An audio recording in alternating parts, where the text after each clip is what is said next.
Hey guys, what's up? I've got an easy DIY tutorial for you today. It should be fairly simple to achieve, minimal equipment needed to get it done, and I hope you enjoy this tutorial. Alright, so here's some of the things you're going to need. You're definitely going to need some patterned paper. I use scrapbooking paper because you can buy it in large amounts and you can get lots of different patterns. You're also going to need some cardstock paper. This is going to be the base of our card. Here I'm just showing you that I cut them up. This next part is optional, but I think it's really important in completing the card. Just some colorful or glittery letters to stick on there. You can also use stencils and just fill it in with marker or paint just to have a greeting on it. The next thing you're going to need is some ribbon. Here I picked up some patterned ribbon from Michael's. I got it for like 50 cents a piece.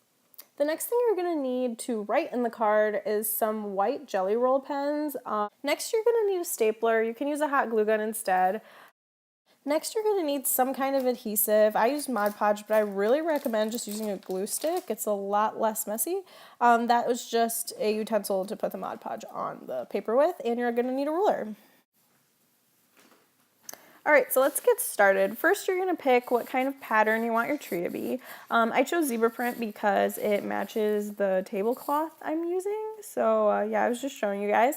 I'm going to flip the paper over, but first I want to take a look at the size in comparison of the card that I want the tree to be. So I'm measuring the length of the card and then kind of estimating how tall I want the tree to be on the page.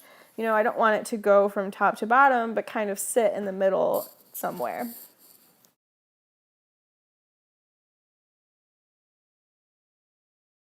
So now I'm going to take my ruler and kind of keep that measurement in mind from when I was looking at the cardstock paper. And I'm going to make just a little mark on there. It's probably better to use a pencil, but I couldn't find one. So now you're going to make a line straight down the middle.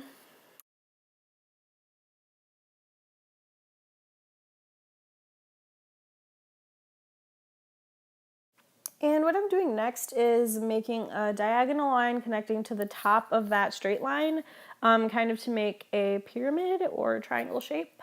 In this part of the video, I realized I made it a little bit too big. You want to kind of eyeball it and make sure it's even. So next, you're going to take your scissors, which I didn't mention in the materials you need portion, and you're going to cut out your triangle. It's much easier to do this when you're not trying to make sure people see it. So here you can see me struggling to try and cut this out. I end up just cutting it off.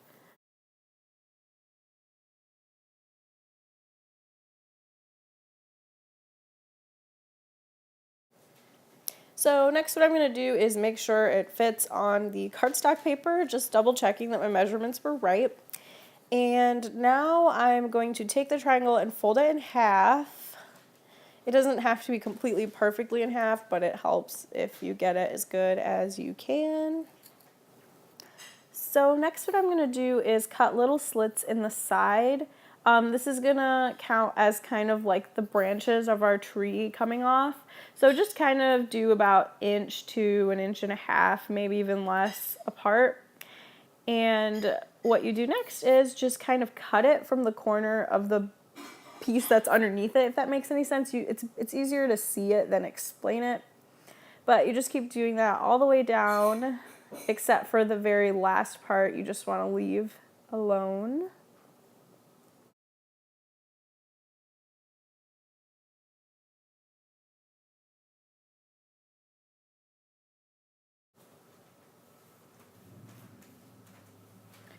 Okay, so now you're going to open up your tree and kind of look at it, make sure you're happy with it, see if you want to make it smaller or bigger, and here I am again comparing it to the cardstock paper and seeing how it looks.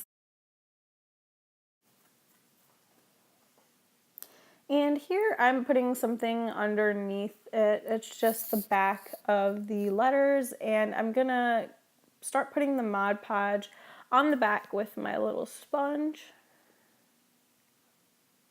And just make sure you get the edges. Those are the important parts so that it doesn't like lift up off of the cardstock paper.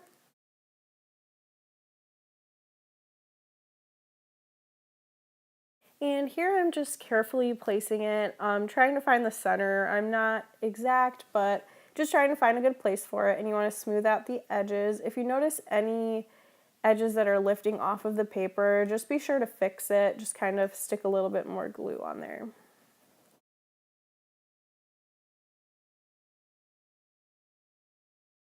So now I'm pulling my ribbon back out.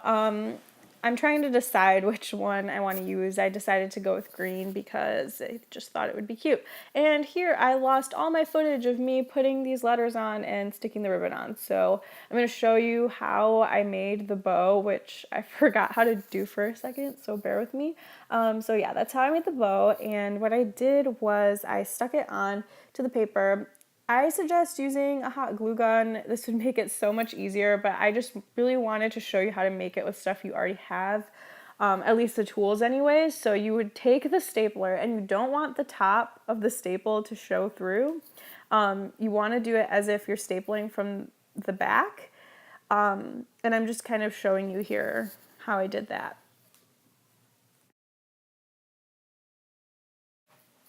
And here I'm showing you the letters I stuck on there. They're already sticky. They already have like an adhesive on the back. So I just did them in a row down the middle. I just thought it was cute, and it just says joy. And that concludes the tutorial. Thanks for watching. If you do happen to try this out, make sure to tag me on Instagram. My Instagram will be in the description. And thank you for watching. This was my first video, so I'm sorry if it was a little awkward. Let me know what you think in the comments below. Have a good day.